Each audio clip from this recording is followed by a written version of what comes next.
Right, so let's have a look at the error coding Python tutorial. So what we're going to do is we're going to multiply modulo 2, this value, by this value, and then we're going to check, hopefully, that our code is actually working from here.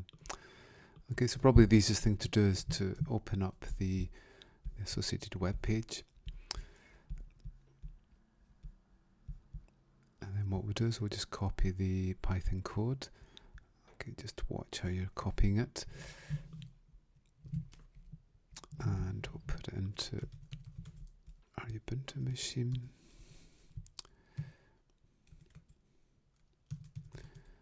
Okay, let's call it 14. And we'll just paste it in.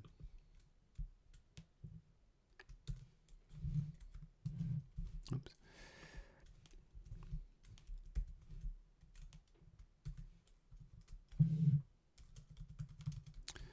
Just let it run first, see what we get. Okay, so there's two ways that you can run it. One is that you can put the values in here,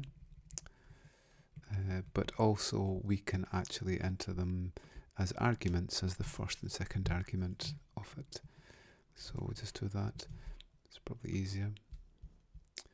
I'll just go back to our tutorial and let's give this a try. So make sure that you can actually do a quick calculation just to make sure that it's actually working okay.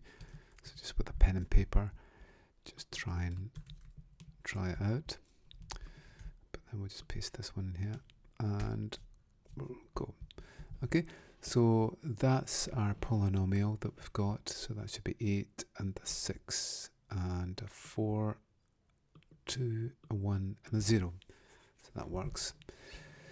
And then when we're multiplying by 1, which gives us this, and then a 0 gives us that, and then a 1 again, we have 2 zeros this time, and then we just check 1 and a 0 and a 0 and a 0, 0 gives us 1, that's correct. So that looks okay, but obviously what we should do is we should make sure that we check against some online resource just to make sure that it's actually working okay.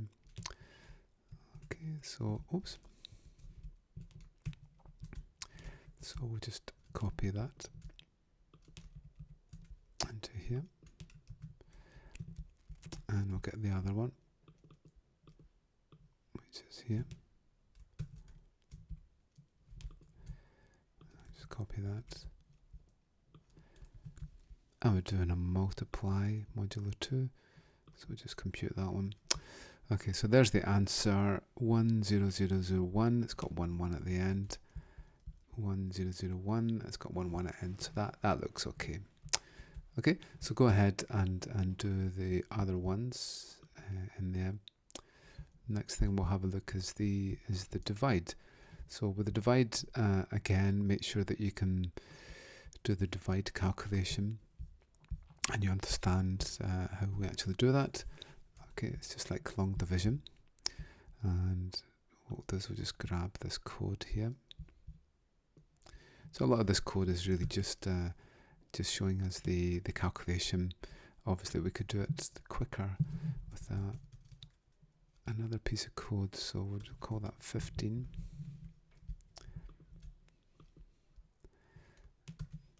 Okay, and then we'll do the same again. And we just find out what our value is that we need to divide by, so it's that.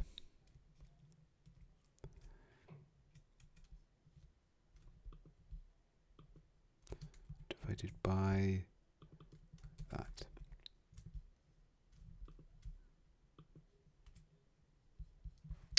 Okay, so the result is 1001 with a remainder of 10010.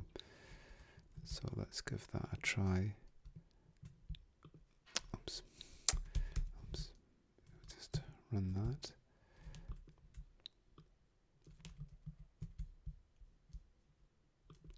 Against the calculator. Okay.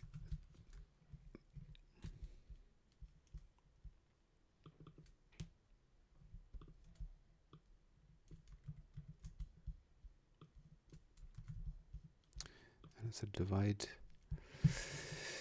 So the result is 101. 101 and 10010, which is correct. Okay, so that's at least proven to a certain extent our code is working okay.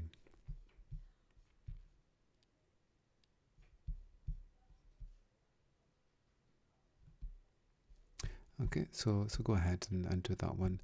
And then the next one, what we want to do is to be able to put it into some sort of loop to be able to show the different values that we've got.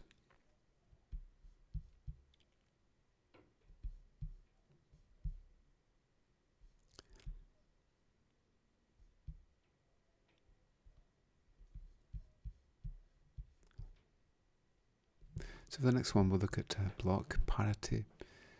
So just grab our block parity. So in this case, our block parity looks at taking our values, and then at the end of it, either creating even or odd parity. So in this one, the 1, 2, 3 ones, if we want to make it even parity, we'd have to make that bit a 1. Okay, so we'll just grab this code here. And again, we can feed in through the argument if we actually want. But we'll just go ahead and do that. That's 16.py.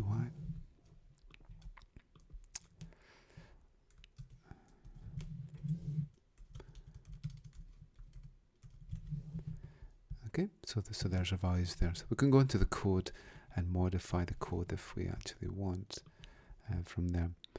Okay, so that gives us our block parity from there. So we'll have a look to see if you can try these values to see if they actually work. Next thing we'll do is we'll look at CRC. So with CRC, what we have is that we want to make sure that the transmitted value that we have is divisible by a certain value. Okay, so let's have a look at the Python code for this here.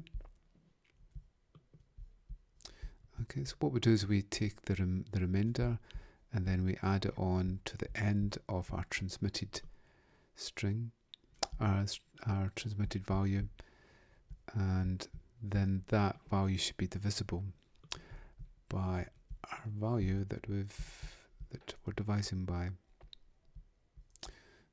this value. Okay, so the objective is to make this value with a few extra bits, the remainder, divisible by that, so that the other end can actually see if the value has been modified or not. Okay, so the code that we have is here. So just give it a little try.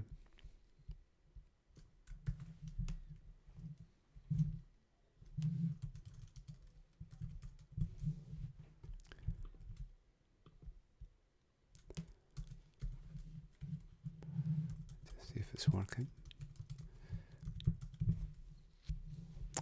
And there it's there. Okay, so this is the value that goes in. We're going to be adding in 3 extra zeros because the remainder is going to be 1 digit less than the divisor. So we're going to be adding 3 digits, 3 binary values into it. And then when we do the calculation, the result is this, which we ignore, and then the remainder is that. So then we'll add the 001 in there, and then that gives our CRC. So there's our CRC here. So now what we'll do is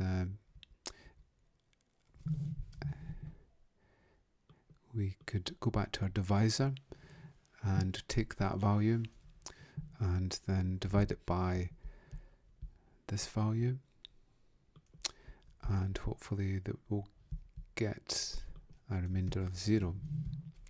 Oops. Okay, so I'll just check that.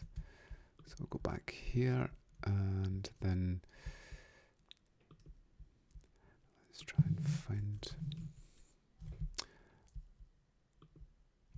our earlier question. Just to check. Okay, there's our divide, and I'm just going to put in the values here just now, just to make sure. I think it was 1101.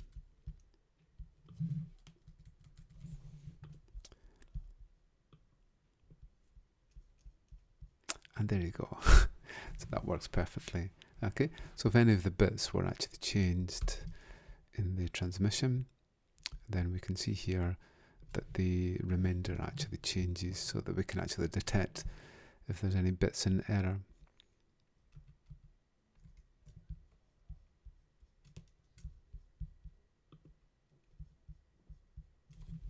Okay, so that's our CRC code. And the next one we have is an LRC. The LRC does a vertical and longitudinal check for a code. So there's Freddie there. So Freddie, we give it an LRC. In this case, we're using even parity. And we give it our VRC, 1, 2, 3.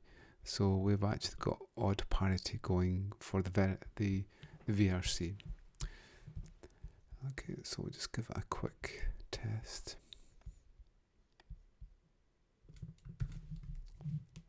Just to see if it's working. And we use 17, so we'll use 18 this time.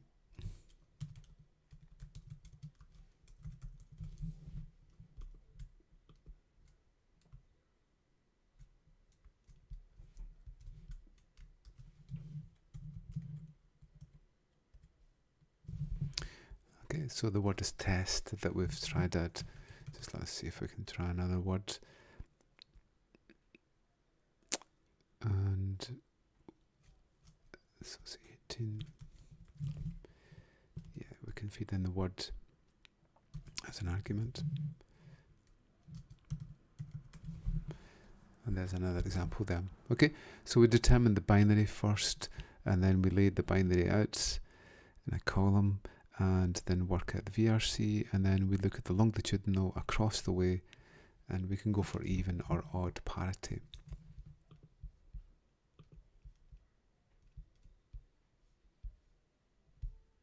So now we'll look at the Hamming distance between two values. So we can write a little Python code to actually determine. So the Hamming distance between this value and this value is 2, because it takes 2 bits to change. So that works. So in this code, I've actually implemented 2 different ways to actually work out the Hamming distance using 2 different libraries. So it's quite good to cross-correlate between the 2. So we'll just call this one 19.py, and we'll just paste that one in. And there we are.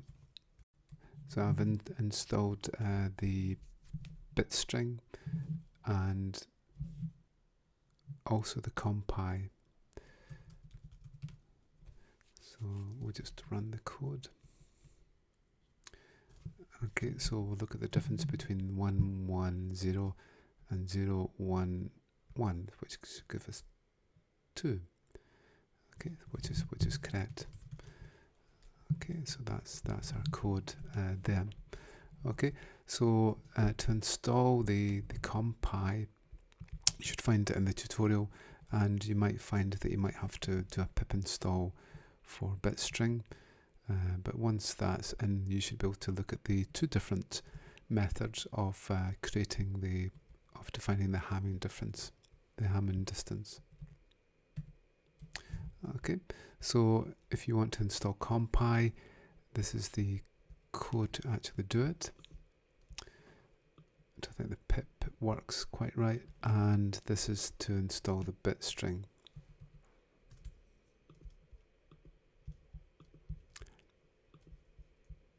Okay, so that's our Hamming code. Now the Hamming distance between it. Okay, and sometimes what we need to do is to find the Hamming distance between a whole range of codes. So in this example, what we'll do is that we'll enter a whole lot of these codes and find the minimum Hamming distance that we actually have. So we'll call it 20, and we'll just paste in our code, and then there we go. So we'll just run that one, see what we get. Okay, so let's change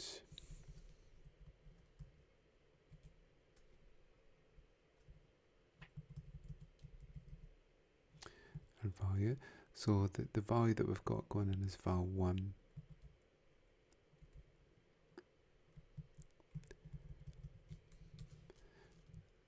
See, yep, it's val 1, that's the problem. If we put in an argument, then it would be okay, but we need to define val 1 as a string.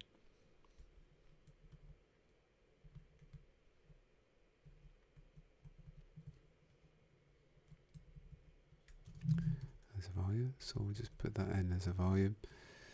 So let's go for that.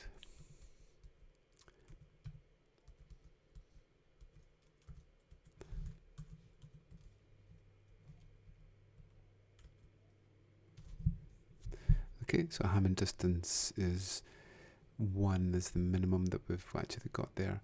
So we'll just give that one another try. So we'll try the example that we have in the tutorial. See what we get.